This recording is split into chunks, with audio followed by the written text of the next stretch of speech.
everyone. Welcome to the November 10th meeting of the Board of County Commissioners.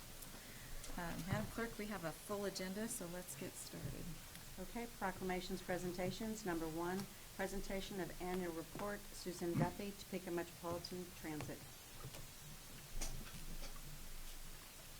Good morning, Commissioners, and I appreciate the opportunity to share with you our annual report for the fiscal year 2016 that concluded on June 30th. I won't go completely through this, but I would like to turn your attention to several pages. For example, page 7. As you know, it has been our goal to weave into the community so that we are beyond the bus, so that folks can see us in different ways, that we are contributing to the public good. And here is a listing of some of the things that we did this past year, and it will be our commitment to continue to weave into the city and to the community and provide a service where it is for the public good, and you'll see us on the road. It's also a great way for us to advertise our services to most people who don't ride. Remember Rosa on page 9. We were really proud to initiate this event and collaborate with a number of partners throughout the community. We had the walk, the bus visited all Topeka 501 schools with the board, the park rangers, and as you know, it was a living museum for a year, and we were very proud of that. If I could turn your attention to page 13, here are the finances. Again, we operate under 4.2 mills. We have for 5 fiscal years. We have lived within our budget. At the same time, we are saving in our savings account, just like a family. When they buy a car, we know we're going to have to buy buses. And so we squirrel away money each year. They're not cheap, and the federal government funds very, very little of any of our bus purchases. Most of the funding for buses go on either coast, where there's a lot of ridership. So basically, the local folks are funding our bus purchases. The 4.2 mills represents almost half of our budget. We've been very aggressive about going after grants. It was a pleasure to learn that the city has hired Sheena, and I'm sorry I forget her last name. She's a grant writer. We will get to know her and work with her, because we have applied for some other grants, and maybe she can help us sophisticate our grants, and so we're looking forward to working with her. If I might turn your attention to the bike share program on page 17. It was our pleasure to have Cap Fed become a partner for the second year of the bike share program and purchase the 100 bikes, and their generous donation allows us to maintain those bikes too. But it's great to see those red and now blue bikes everywhere. And it is our goal to continue on with this program and find other sponsors to help us in this endeavor. On the next page, Camp Metro. We are everywhere with Camp Metro. We're at all the camps.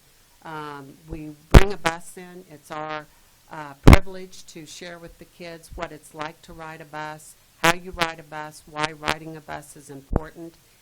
This is what we tell the kids, and we do this in the USD 501. If you can learn to ride a bus here in Topeka, Kansas, with friendly operators and pretty direct, straightforward routes, and then you can ride a bus anywhere.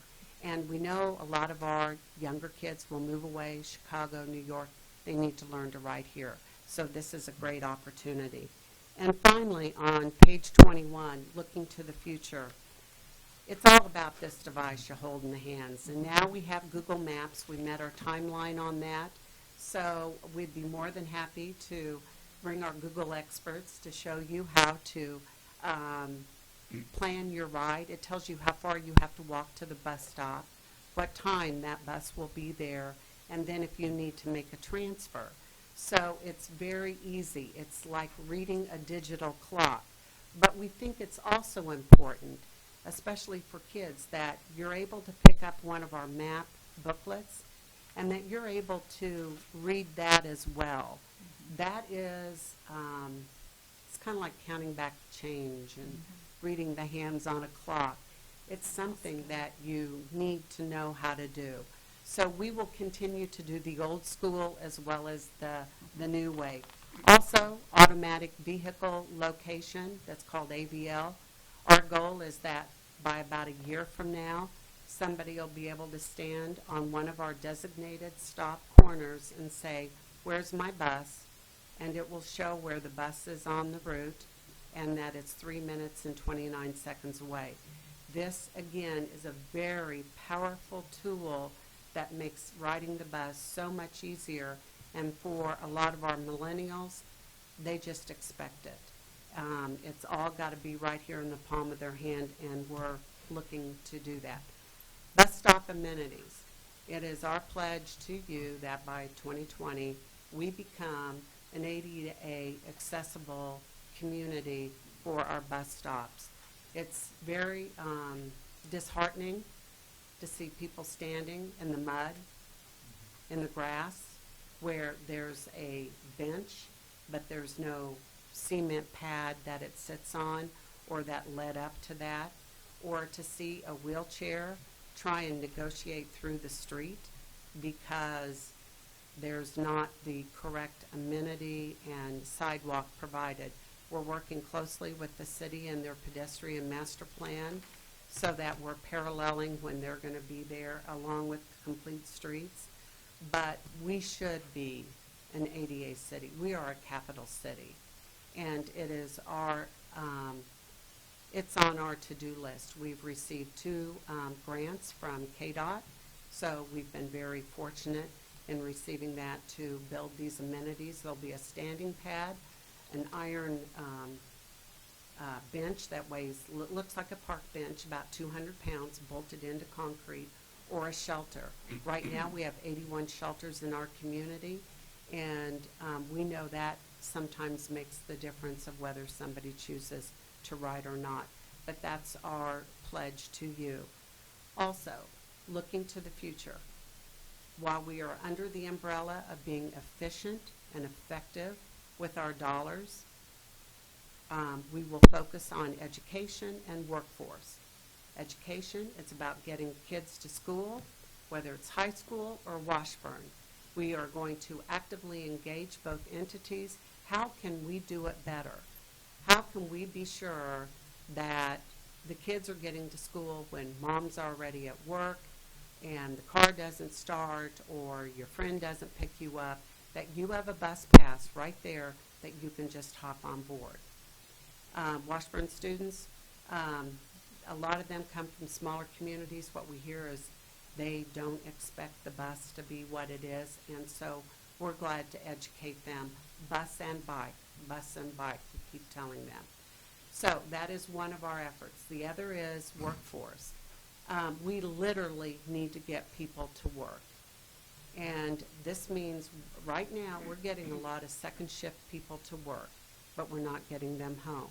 So how can we be creative? It doesn't have to be our bus, but what can we do? So we are going to work with our partners to figure out how do we brainstorm and what can we do to get people to and from work and make it work under the umbrella of being efficient and effective. But I think those are the 2 areas that we really need to focus on. We did apply for a wellness route grant that would have been take you through all the medical areas in the city, VA, Vallejo, the hospitals. We were not successful. We are going to apply for that again. We'll get a little bit better with our second application and see where we go with that. But primarily we are working on education and workforce. And that completes my presentation. I'll be happy to answer any questions. Thank you. Thanks, Susan. First of all, thank you for coming this morning and giving us this update, and I know all of it's loaded on our website as well with our packet, but on yours probably.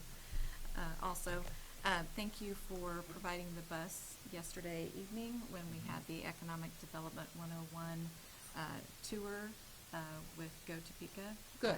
Very much appreciated. And yes, during the tour, the topic of workforce came up, and Matt Pavarnik mentioned brainstorming again with our businesses and with transit to make sure that we're hopefully coming up with some solutions. So, thank Yes, you. and I do want to add, we work with a lot of your employees, and they are so good to work with, and we appreciate what they do in, behind the scenes. We're behind the curtain and trying to get things done, and I do appreciate their help and that they're able to respond anytime we need some assistance. Susan, just appreciate everything you do with Topeka Metro, and it's constantly evolving. It's the Metro is changing, whether it's bike share, use of phones, but also looking at usage patterns, and also looking at what the needs of the community are. And I'm sure that as we look at with the expansion of the Southwest Aquatic Facility, looking at our addition of hopefully of a bus route there and a stop to get people to and from, an expansion of whether it's to work or to recreation, what the needs of the community are. Yes. Thank you. Yeah, I'd also like to thank you for bringing the report to us. I continue to be impressed with your leadership at TMTA, and I want to thank you for that. I did have a question on federal dollars. What are the levels and trends for federal dollars over the past 5 or 10 years? Well, Congress has not done a very good job of giving us any sense of stability until this last year. And then they did pass a bill that the authorization is there for a number of years, but they'll have to pass the dollars. What we're seeing is the dollars aren't keeping up with the need. And in Kansas, the pie has now been split for us for small urbans into 5 pieces. Manhattan has now been added, so it's same dollars, but more players. And so it's been kind of stagnant in terms of the federal dollars. Transit in the Midwest is not taken seriously. I don't know how else to say it. And so we're kind of bottom feeders. And it's been very the federal dollars. It's not been constant, and it's not kept up with the demand and with the rising cost of materials. And so we've just been really flat or a little bit of a loss in our federal dollars. Yes. Thank you, Susan. Thank you, Madam Chair. Thank you very much. Thank you very much.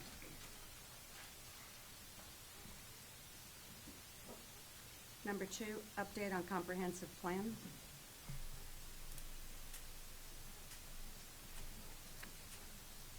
Good morning, Commissioners. Barry Beagle, Shawnee County Planning Department.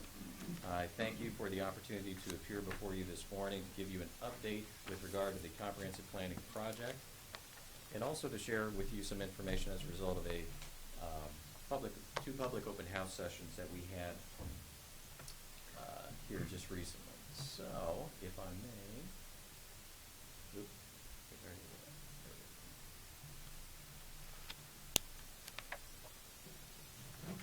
So I'm going to try to fumble through this as best I can.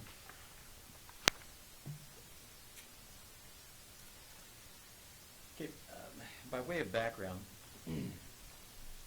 as you know, the Shawnee County Planning Department has been working in consultation with RDG Planning and Design, our consultant, in the process of developing a long-range comprehensive plan for the unincorporated area of Shawnee County.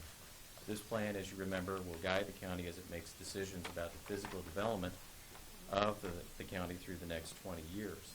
As such, it will establish long-range policy as it relates to land use planning, transportation, economic development, housing, public facilities, cultural and natural resources, agricultural land, intergovernmental cooperation, our relationship with our cities within Shawnee County, as well as in capital improvement program.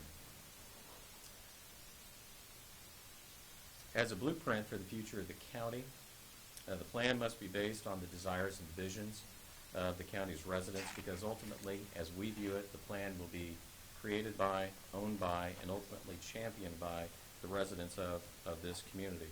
Consequently, the plan must accurately reflect the desires of the people who live, work, shop, and play within the county.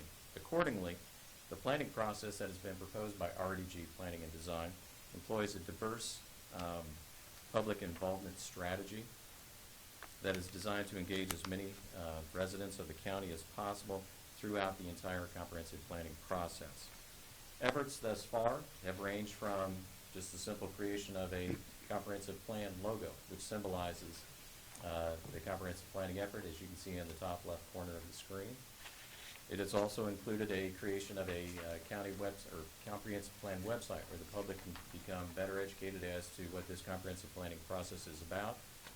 They can download information as it is being generated through this process, as well as find out ways that they can get involved and be aware of upcoming meetings and get involved that way.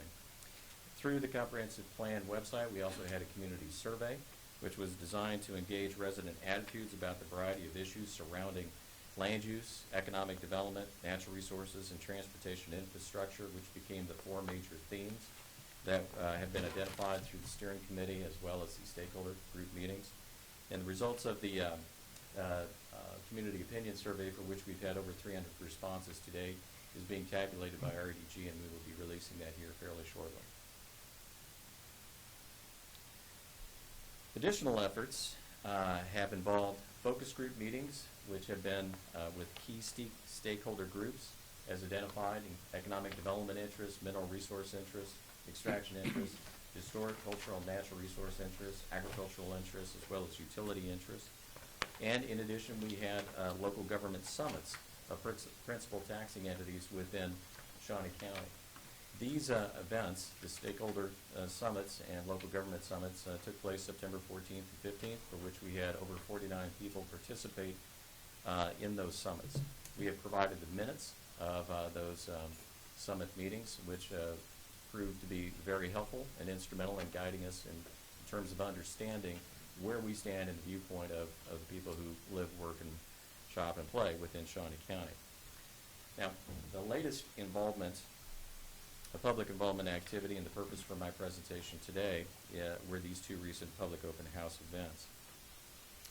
There were 2 open house events that were held the evenings of October 27th at Seaman High School, and again on November 1st at Washburn Rural High School. The purpose of these open house events was to educate and inform the residents about the county comprehensive plan process, share what has been learned thus far through steering committee as well as stakeholder interviews, review the major themes, again, land use, economic development, natural resources, and transportation infrastructure, review those themes with the residents so that way they could become aware of what the significant issues are as they have been developed, and to solicit their ideas concerning the future of Shawnee County and identify specific issues, concerns, as well as opportunities to be addressed by the plan. Again, the intent through this process was and is to invite the public to work alongside the planning team in the development of a county comprehensive plan that will guide us into the future. Collectively, between these 2 open house events, there were 39 people who did participate in this exercise, and it was a very good exercise. A little bit about the format for these open house events. We began with an introduction of the planning team members that was followed by a brief presentation that allowed the people to understand what this comprehensive planning process is about and how they can become involved. We also shared with them the timeline associated with this and what the major benchmark steps and product completion dates are throughout this process.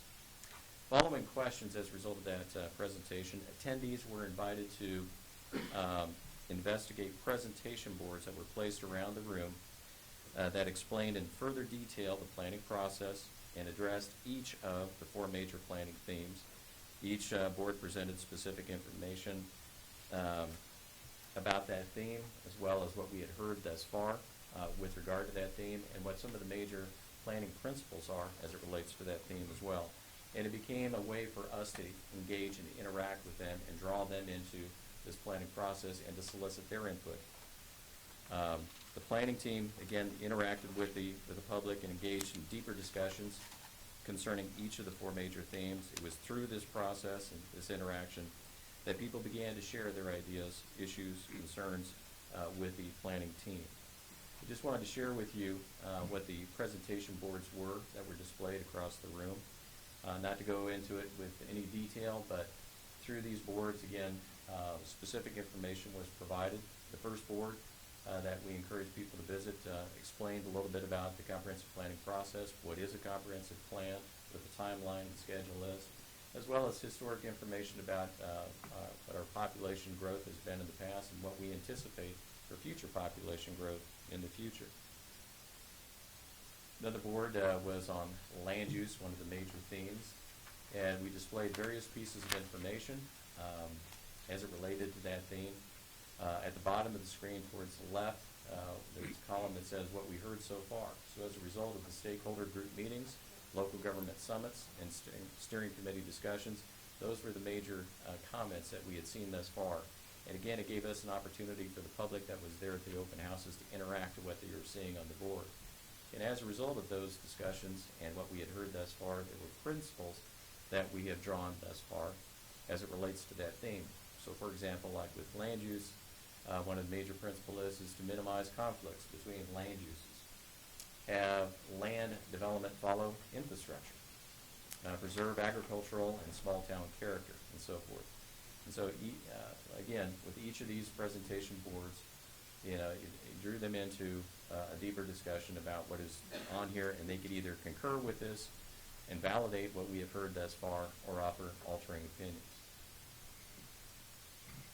Economic development, so we identified what the major establishments are within Shawnee County, employment that is generated, what the extent of retail activity, what our draw is within Shawnee County, as well as where the major economic development zones are throughout the county. Transportation, we looked at commuting patterns into and through Shawnee County, as well as the functional classification system of roadways.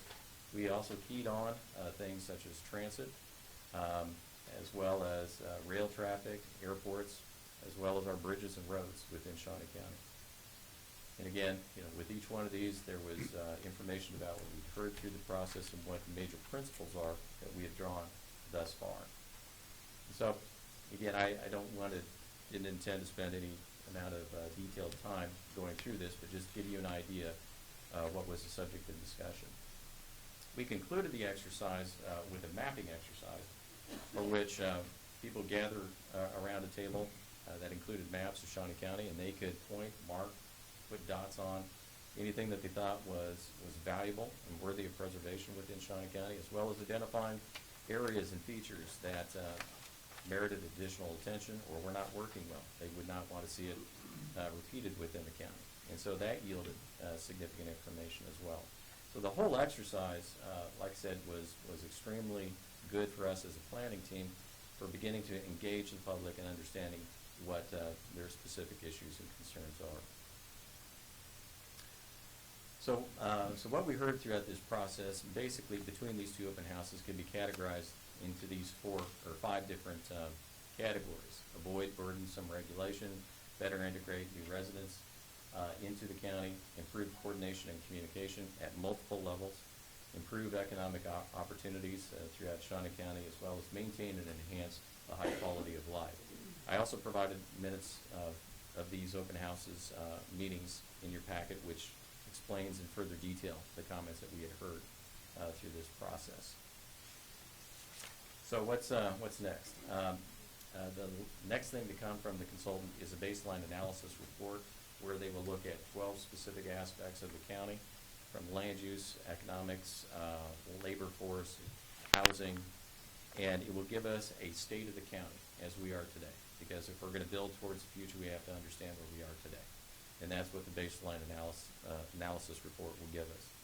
Beyond that, hopefully in January, as a result of the baseline analysis report, as well as what we are hearing from the public, we will then begin to have design studios where we get into the fun stuff, the color markers and so forth, and we look at different scenario planning alternatives. as we engage the public in deciding, okay, what course of action should we follow in moving forward over the course of the next 20 years. And so those are the two next steps which are coming forward. So that concludes my overview of where we are in the comprehensive planning process as well as the open house. Happy to answer any questions you may have. Thanks, Barry. When is the next steering committee then? It will be next week. I think it's on the 17th is when the meeting is. Okay. And Curtis Sneeden with the Chamber in Go Topeka. Curtis is part of the steering committee. Yes. So he has, with Go Topeka going through their holistic strategic planning at the same time, he's, I guess, just monitoring this as well and seeing how everything's going to work together. And even though it's strictly by coincidence, we have another steering committee member here, Jay, so thankful for him being that's here. I'm right. sure it was for some other reason than this. That's right. Anyway, Jay's an excellent addition to the steering committee as well. Very So, good. Any questions? No, thank you. all right, thank you. No, not at this time. Thank you. Thank you. Number 3, presentation of a plaque by the Federal Emergency Management Agency, Region 7, for being upgraded from a Class 9 to a Class 8 in the community rating system.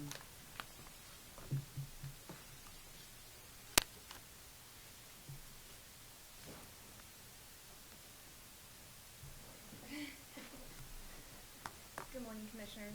My name is Sarah Henry, and I am Region 7's National Flood Insurance Program Specialist for Kansas.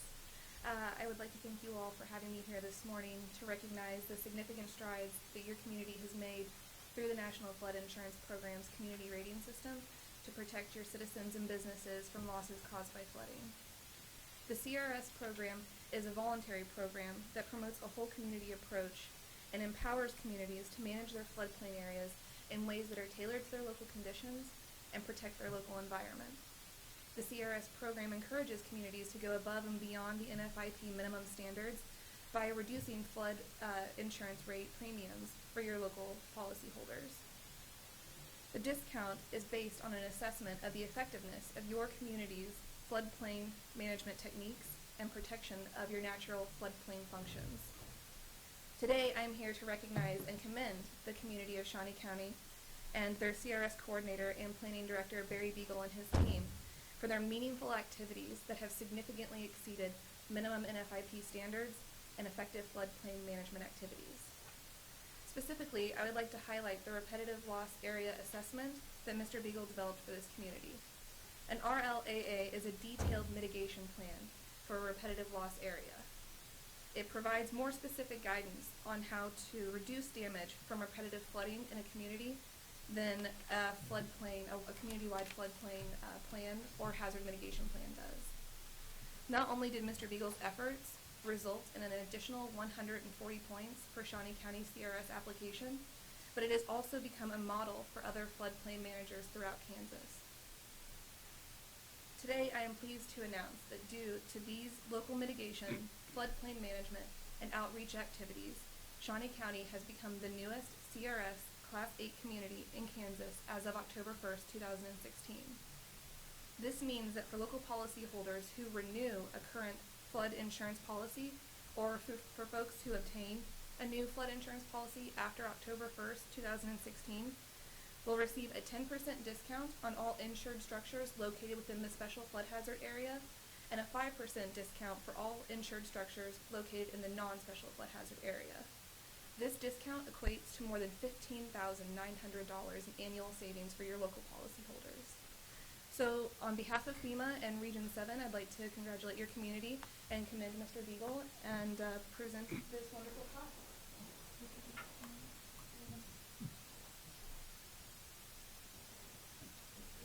Congratulations.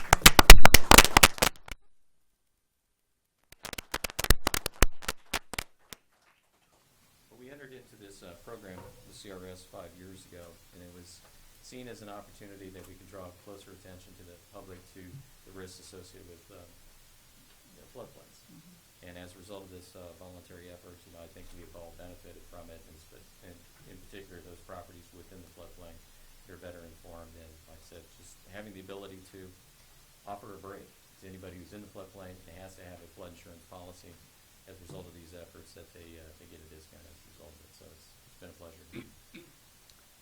It is a big deal because even just that small amount of savings is helpful because those flood insurance premium rates change all the time as well. Usually they go up, they never come down. Good point. So this is helpful for those policy owners. Yeah, thank you. Thank you, Barry, for your efforts. And Sarah, thank you for being here this morning. Thank you Anything very else? much. Yeah. I think Barry was blushing. But, yeah, I'd like to say congratulations too. This is a significant achievement. Thank you, Madam Chair. I agree. Thank you. Consent agenda? There are 2 items on the consent agenda. Any questions? I would move for approval of the consent agenda as presented. There's a motion by Commissioner Cook. Second. Second by Commissioner Archer. All in favor say aye.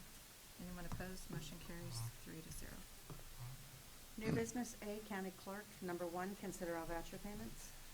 Madam Chair, this morning there was one voucher report dated November 9, 2016. Total amount of vouchers, $1,359,537.51.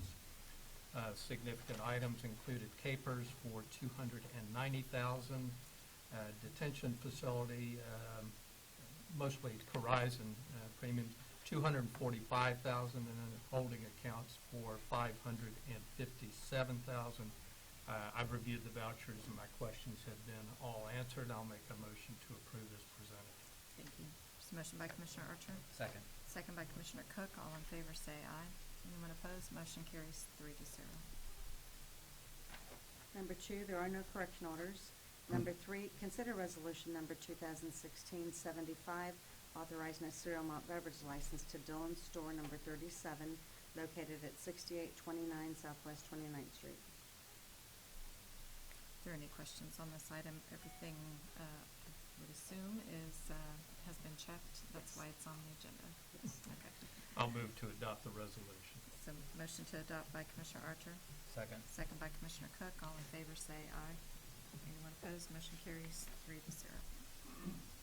Item B, County Councilor. Number 1, consider authorization and execution of Contract C 332-2016 with Mid-America Forensic Pathology, PA, and Contract C 333-2016 with Dr. Charles Glenn to serve as Shawnee County District Coroner for 4 years through January 13, 2020. Good morning, Commissioners. Rich Eckert, County Councilor.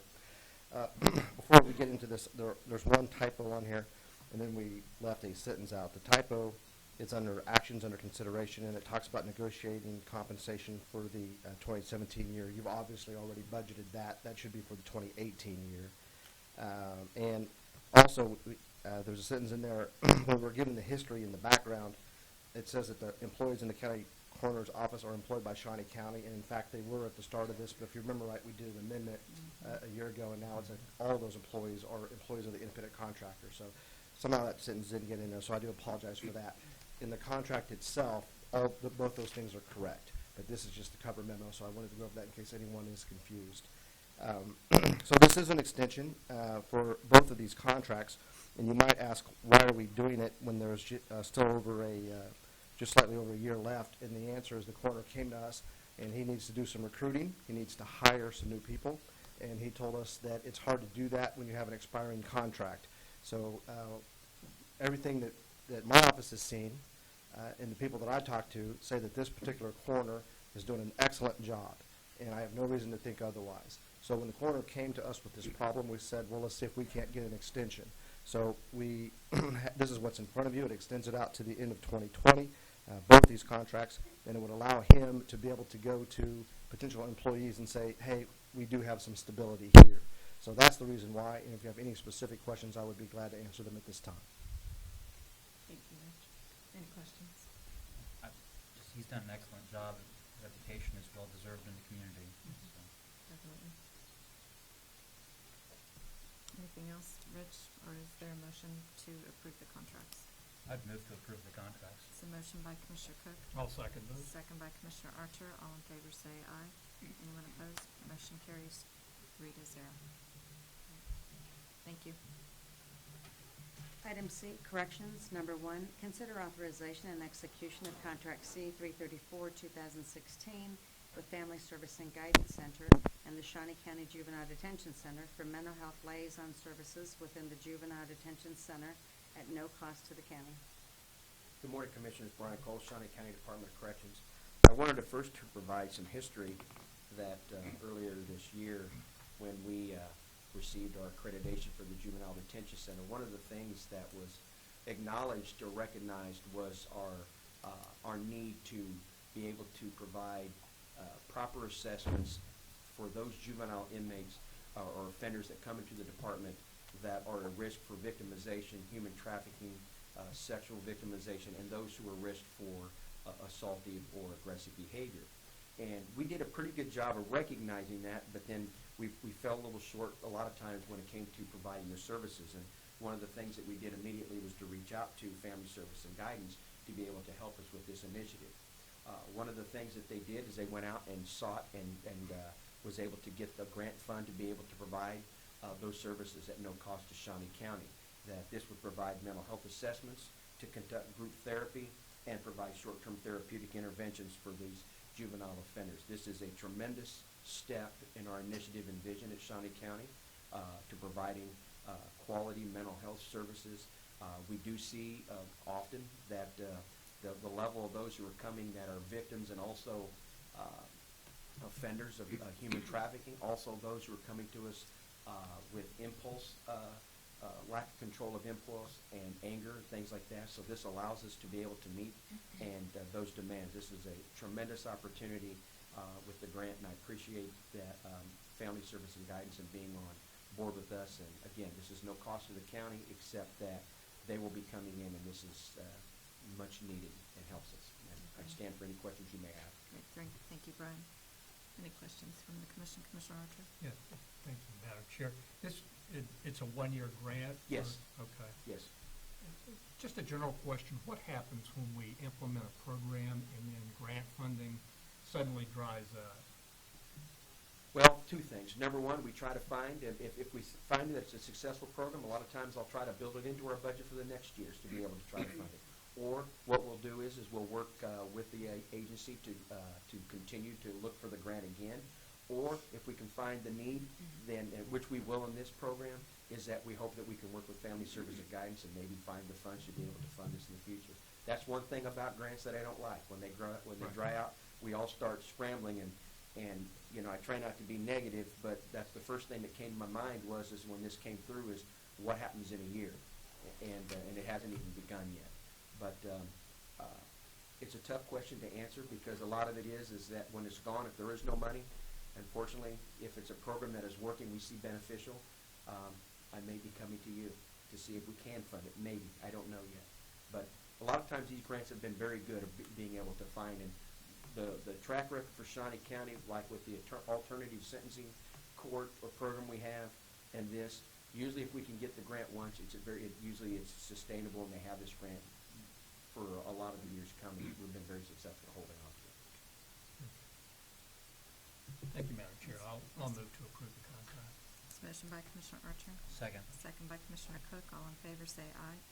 Anyone opposed? Motion carries 3-0. Thank you very Thanks, much. Brian. Item D, Human Resources. Number 1, consider authorization and execution of Contract C 335, 2016 with Blue Cross Blue Shield of Kansas to serve as the county's third-party administrator for the Major Medical Health Benefit Plan in 2017. Good morning, Commissioners. Jim Crow, Human Resources Director. This item is our annual contract with Blue Cross Blue Shield to serve as our third-party administrator for our health plan for 2017. I recommend its approval. Be happy to answer any questions you might have about this contract or our arrangement with Blue Cross Blue Shield. Thanks, Jim. Is this pretty much the last action we have with all the insurance? As a matter of fact, this is. Is it? This is the Okay. final contract that's brought forward each year because of the way that we meet to decide how to construct our plan. Usually we present that, they present a proposal to us, we review it internally, then we say we accept that, or if we want to make changes, we make changes. Then they bring it back to us and we put it on. So the timing wise, it usually comes on as the last piece of the benefits package that is approved each year by the commission. Sounds good. If that, I'll move approval of the contract. Is there a second? Question? Madam Chair. Jim, this will be a three-part question. First of all, as third-party administrator, what does Blue Cross Blue Shield do? What is the total annual cost of the contract? And then finally, have we shopped this service? How long have we had it with Blue Cross Blue Shield? Have we done an RFP? Should we do an RFP? And that's the three-part question. Sure. A third-party administrator, we are a self-funded plan, meaning it is our funds. We either have to hire up staff to administer our own claims, or we go outside and find someone with expertise to do that. So we've done that, and that's typically what entities who are self-funded with their health plans do. We contract with Blue Cross Blue Shield to receive our claims as they come in, review them, pay them, determine what should be covered, what shouldn't, all of those types of things. So that's what we contract with Blue Cross Blue Shield to do, to administer our self-funded plan. The total annual cost expected for 2017 is $952,000, which actually is a very slight $4,000 projected decrease from the cost of last year. And that's mainly due to one component of the fixed cost, which is related to healthcare reform taxes that we've been paying that are decreasing each year. And then I wasn't on the health core committee when this was done. I talked to Mr. Eckert about it. He will have some more specifics about the timing of when we did this. But it's my understanding from him that we did do an RFP in the past.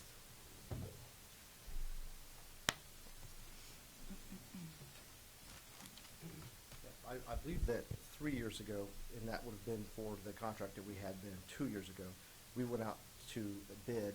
There were 3 bidders.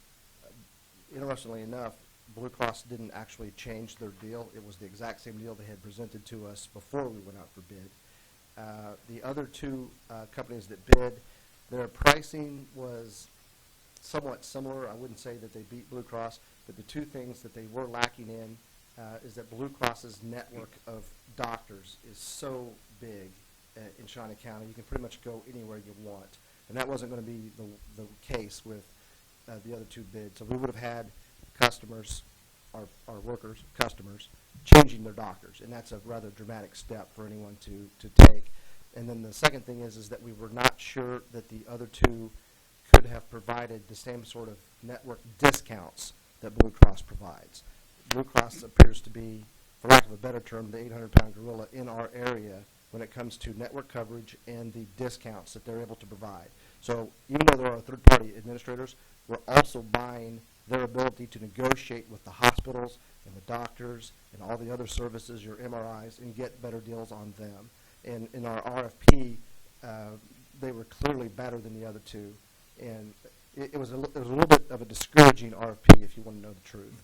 And although I generally think that we should always RFP things, this is one where when we saw the results, it was a waste of time, for lack of a better term.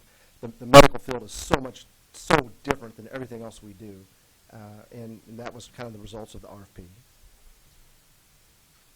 Thank you. I will second the motion and ask, though, that we review this again next year, since it's been, what is this, our 4th year, for 2017? Yeah, I think so. Okay, all right. We'll definitely do that. Thank you. Well, and let me say one more thing. Sorry.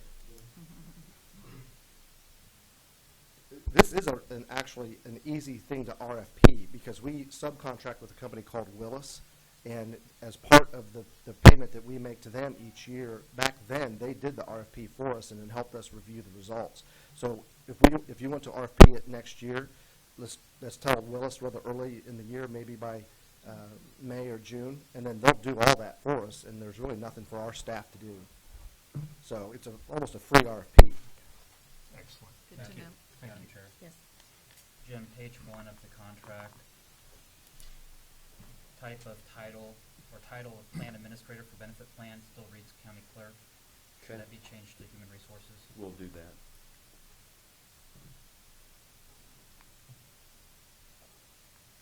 I know anything it's else? just technical, No, but that's No, good. it's important.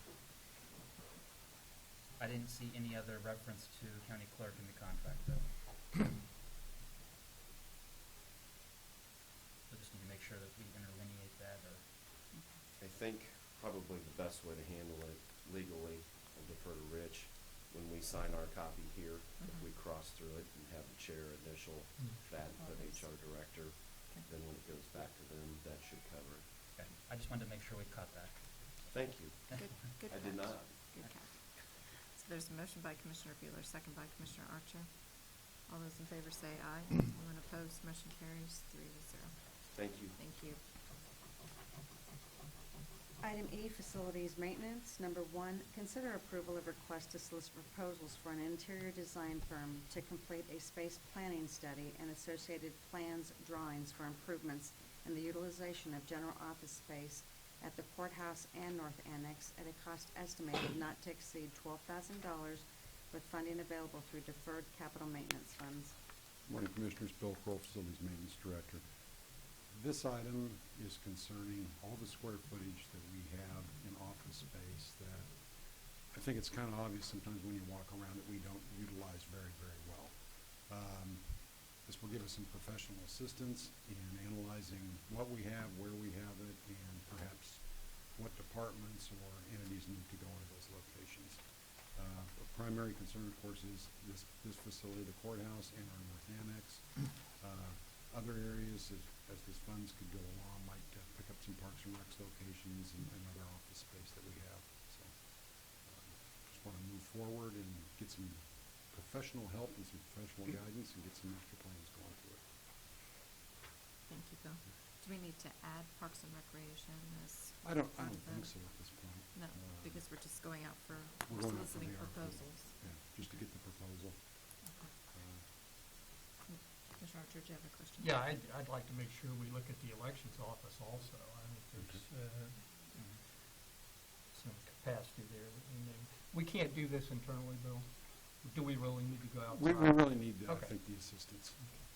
They would have the programs on their computers to help analyze some of that, as well as the ability to do some CAD drawings and say, okay, if we scoot a wall here, scoot a wall there. One of the things that I found when I first came over to the county is a lot of our office space has been chopped up with partition walls, and there was no thought to the HVAC system.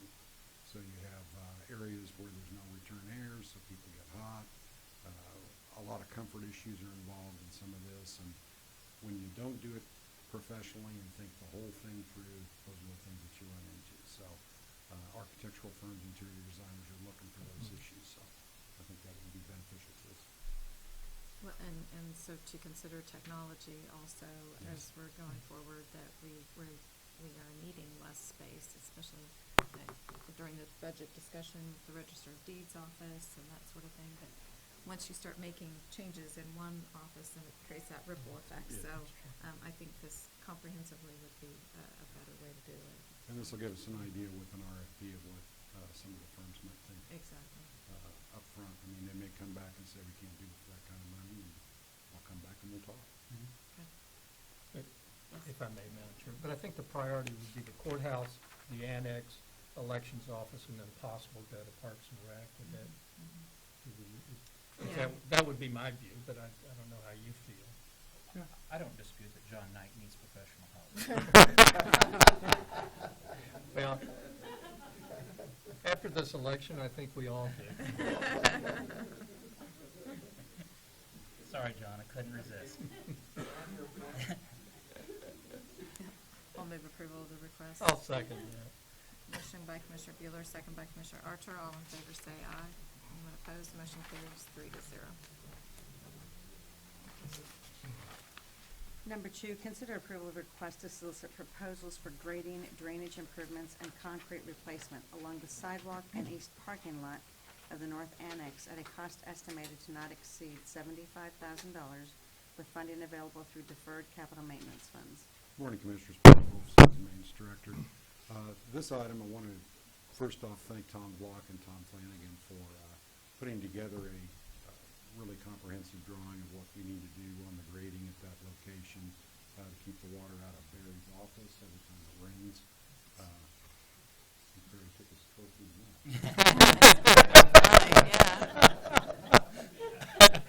Right, yeah. But we want to keep the water out of Barry's office, and every time it does rain, it gets in through the planning area.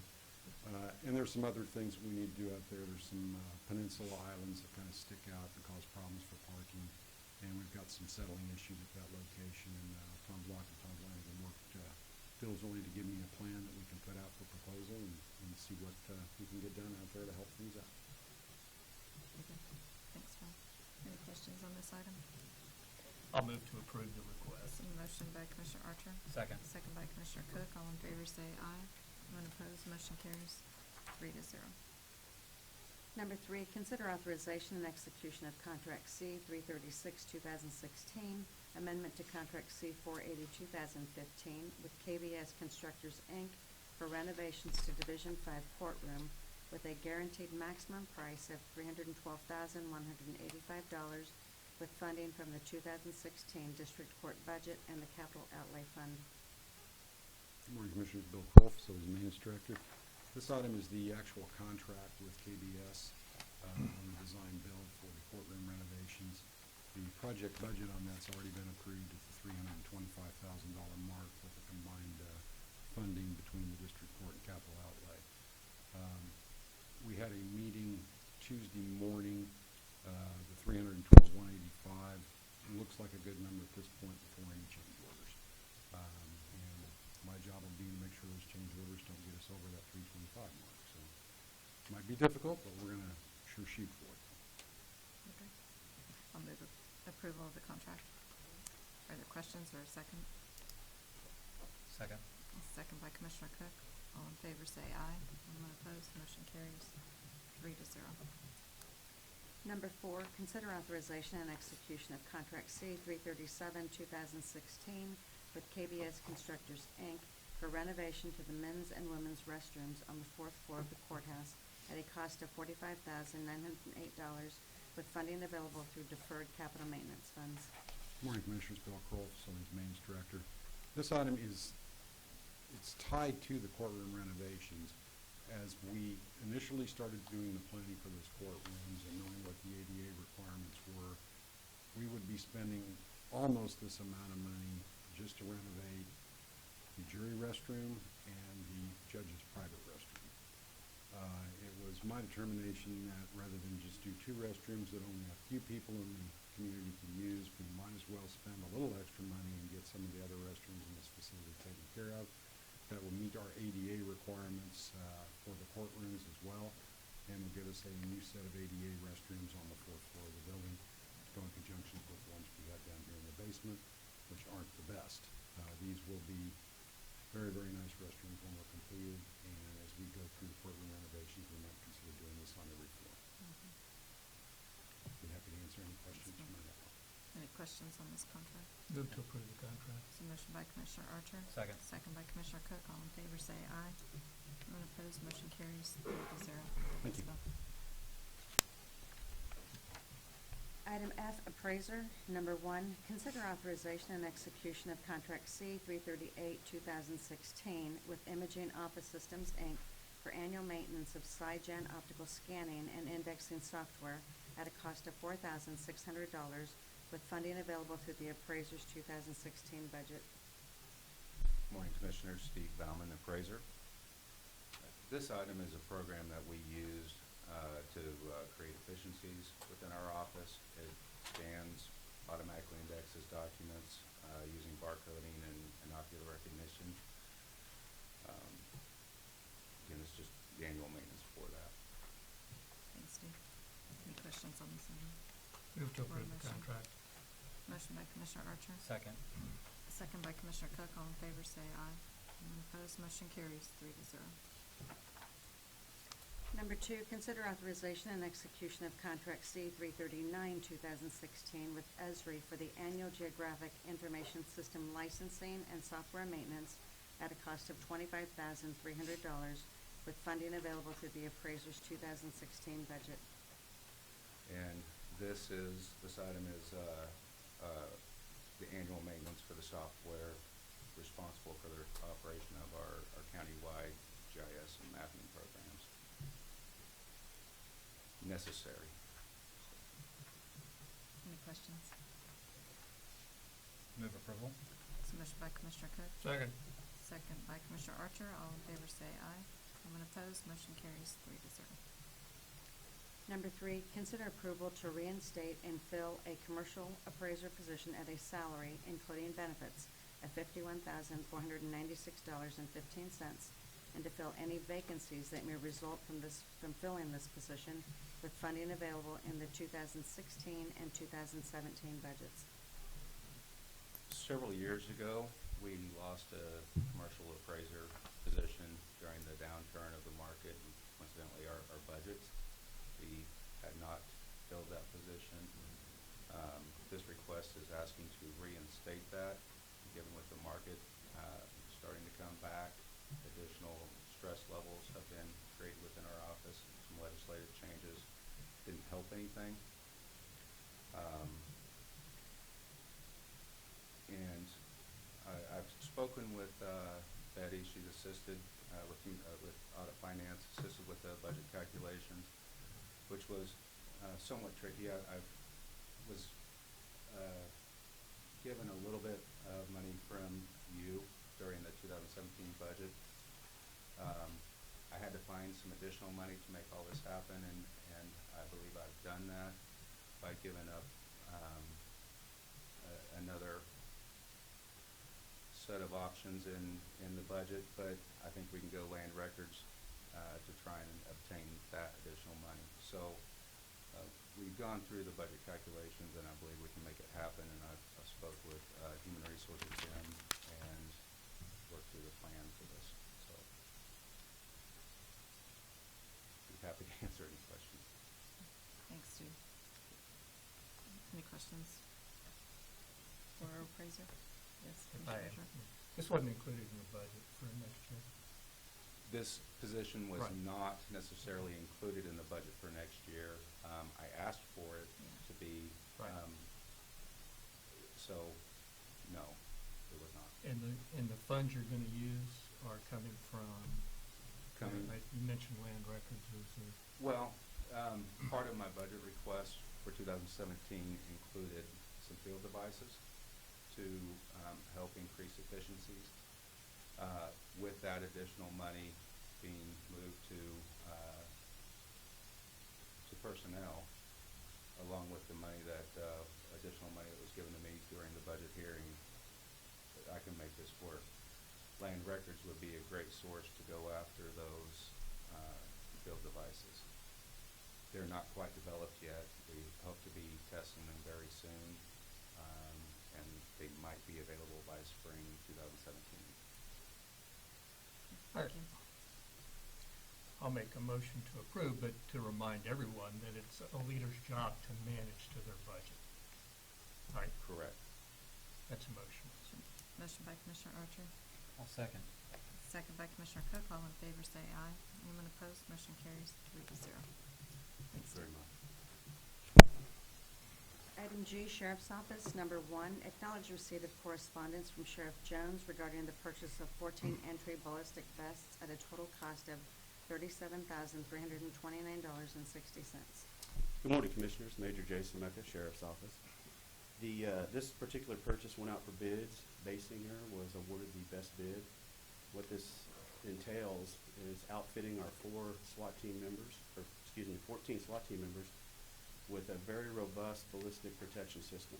It's a vest. It's an entry vest. That's what it's called.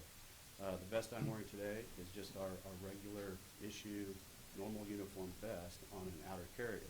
A ballistic vest that we use for SWAT has a similar look to it. It's an outer carrier with a ballistic panel both front and back, and these vests will also have trauma plates both front and back to stop high velocity rifle rounds. They'll have a throat protector, a ballistic collar, ballistic shoulders, and also a ballistic groin protector. So the system is not cheap, but it is. These have 5-year wear dates. We are up this year, and so this purchase won't have to be made again for another 5 years. I'll answer any questions you may have. Thanks for the explanation. Any questions? Any further questions? I move to acknowledge. There's a motion by Commissioner Cook to acknowledge receipt of correspondence. I'll second that motion. All in favor say aye. Anyone opposed? Motion carries 3-0. Thank you. Administrative communications.